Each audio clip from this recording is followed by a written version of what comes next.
Le second tour du Tchad 2018 s'ouvre ce 27 janvier en terre chérifienne. Une compétition fortement marquée par l'Afrique australe qui sera représentée par l'Angola, la Zambie mais également la Namibie. La Namibie qui s'est avérée être la véritable révélation de la compétition en se qualifiant pour la première fois de son histoire pour les quarts. La Namibie, ils ont été très performants à la phase de poule. C'était une grosse surprise, notamment le premier match où ils ont arraché la victoire dans le temps additionnel sur un coup de pied arrêté. C'est une équipe qui a mis du courage dans ces 3 rencontres. Ils ont été chercher un nul contre la Zambie qui est quand même une grosse nation. Il y a un gros milieu de terrain, ça va très vite vers l'avant. Et je pense qu'en vue du quart de finale contre le Maroc, la Namibie va avoir vraiment un coup à jouer et ils peuvent vraiment poser des problèmes aux Marocains. La Namibie qui ouvrira ses quarts lors de son match contre le Maroc.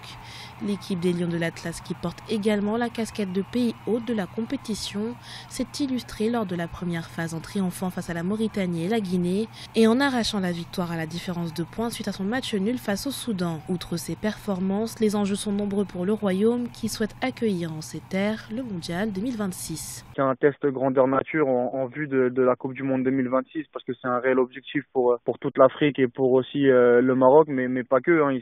C'est pas pour rien que Hervé Renard a apporté son renfort là pour les quarts de finale. Il va assister aux entraînements et aussi au match pour donner un coup de main au staff technique du Chan. Ça démontre toute l'importance et toutes les ambitions du Maroc sur cette compétition, tant dans les infrastructures et dans l'organisation, mais aussi sur le terrain. Ils veulent vraiment aller chercher cette compétition. Bien qu'elle soit pleine d'illumination, la dernière édition du championnat d'Afrique des Nations a toutefois suscité son lot de consternation.